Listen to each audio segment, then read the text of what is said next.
Why would you believe in something awful when you can believe in something wonderful? Don't make me an optimist. You will ruin my life. Have you been to many funerals? A couple, isn't it?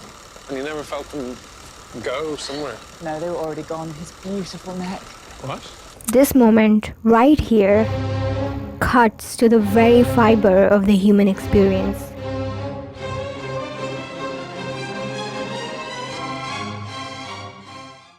It is this moment that immortalized Fleabag in my eyes. We see here Fleabag bridged between the dichotomy of behaving in a civilized, sophisticated manner, meanwhile raging behind the carefully constructed facade of normalcy. Civility, mundanity is the subterranean, barbarous landscape of the human heart. The human heart, ladies and gentlemen, welcome to the human heart. It does not care for the rules and regulations of the mind. It is unreasonable and shy and cringy and frivolous. It does not know of common decency or sanity. It's vulgar in its nude honesty, and we hate it for this especially. It yearns and hates and hides, and it romanticizes perhaps its biggest crime. The human heart romanticizes and does so with implacable vitality. Just listen to this melody. It's Love Song by Rushdie Bunyan.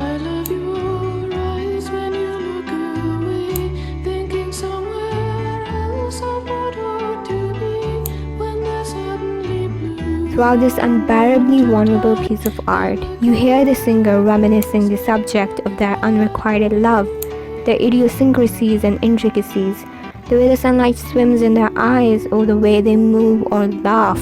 It's what we do to the people we love. We observe them, store every pocket of information, every minute detail. We, so to speak, entomb them in our eyes. Very reminiscent of what Jean-Paul Sartre once said, hell is other people. The idea of leaving memories of yourself in the mind of your loved ones after you die. It's nothing short of hellish to be forever photographed, all your intricacies and flaws stilled and paralyzed in a pocket of space and time under the light of your loved one's gaze. Nothing short of hellish, but also evangelical. Consider this verse in Mad Girl's love song. I shut my eyes and all the world drops dead. I lift my lids and all is born again. I think I made you up inside my head. Which is to say, the world that you come into contact with. The sky, the river, the trees, the stars is testified by the receptors in your skin. The world enters you as nothing but electric signals and impulses. This leaves room for ambiguity. Who is to say that we see the same color and live under the same sky? There is no proper metric, no tangible proof of an objective reality. You shut your eyes and the world that you know ceases to exist. You open them and the world begins again. This heart within me I can feel and I judge that it exists. This world I can touch and I likewise judge that it exists. There ends all my knowledge and the rest is construction. In that exact same way, your entire conception of human beings is solely reliant on an unreliable factor, you. The way that you see other people is inherently erroneous. The people that you love, the ones that you think you know, could be nothing short of a figment of your imagination.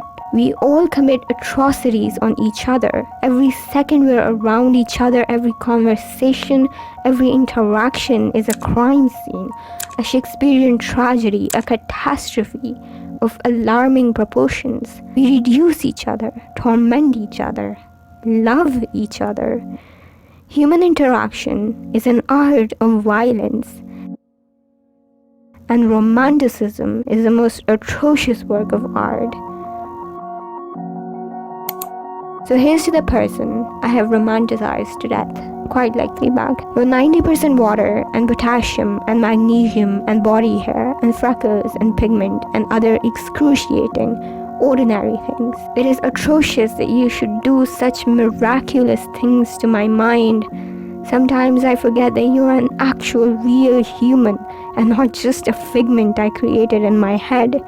That you might be breathing and laughing and crying, and that you might enjoy conventional media, and that you live under the same sky and breathe the same air, and suddenly the world is enchanted by your presence.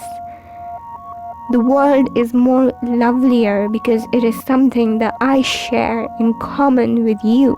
Isn't that a perverted, psychotic sentiment?